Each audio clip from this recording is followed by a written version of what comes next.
Hi అండి, ఈరోజు మన వాణి కిచెన్లో తలకాయ కూర ఎలా వండాలో, ఎలా టేస్టీగా వండాలో ఈ వీడియోలో తెలుసుకుందాం. చాలా టేస్టీగా ఎమ్మీగా మేక తలకాయ కూర వండొచ్చండి. చాలా బాగుంటుందండి. ఇంకెందుకండి ఆలస్యం, వీడియోలోకి వెళ్ళిపోదాం రండి. నేను ఈ తలకాయ ముక్కల్ని 3-2 టైమ్స్ వాష్ చేసుకున్నానండి.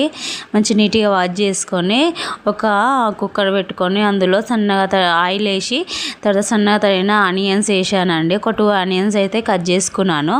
ఆనియన్స్ వేసానండి. ఆనియన్స్ మంచిగా వేయించాలి. చూడండి, బాగా వేగాలి ఆనియన్స్. మంచిగా 70% వేగాలండి. అలా వేగితే కూరకు మంచి రుచి వస్తుంది. చూడండి, చాలా బాగా వేగుతుంది. మంచి రెసిపీ అండి. చాలా రోజులకైతే నేను తలకాయ కూర తెప్పించానండి. చాలా బాగుంటుంది, చాలామందికి ఇష్టం ఉంటుంది. తర్వాత అల్లం వెల్లుల్లి పేస్ట్ కొంచెం ఎక్కువనే వేసుకోండి. తర్వాత పసుపు వేసి కలుపుకోండి. బాగా కలపండి. మంచి గ్రేవీ అండి, చాలా బాగుంటుంది.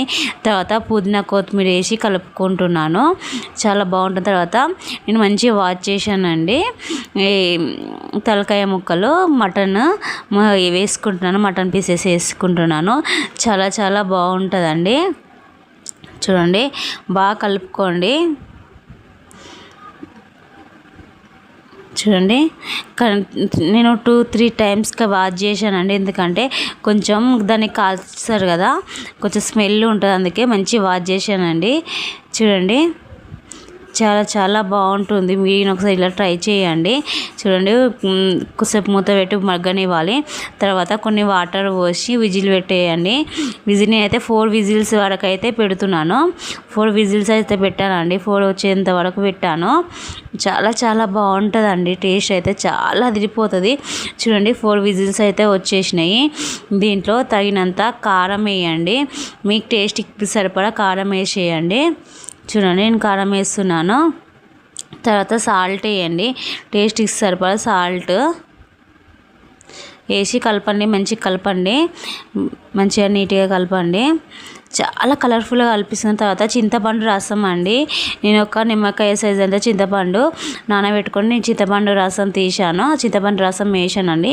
దీనికి ఈ కర్రీలోకి చింతపండు రసం చాలా ఇంపార్టెంట్ అండి. చాలా బాగుంటుంది. టేస్ట్ పుల్ల కమ్మ ఉంటుంది. తర్వాత ధనియాల పొడి, గరం మసాలా వేస్తున్నాను.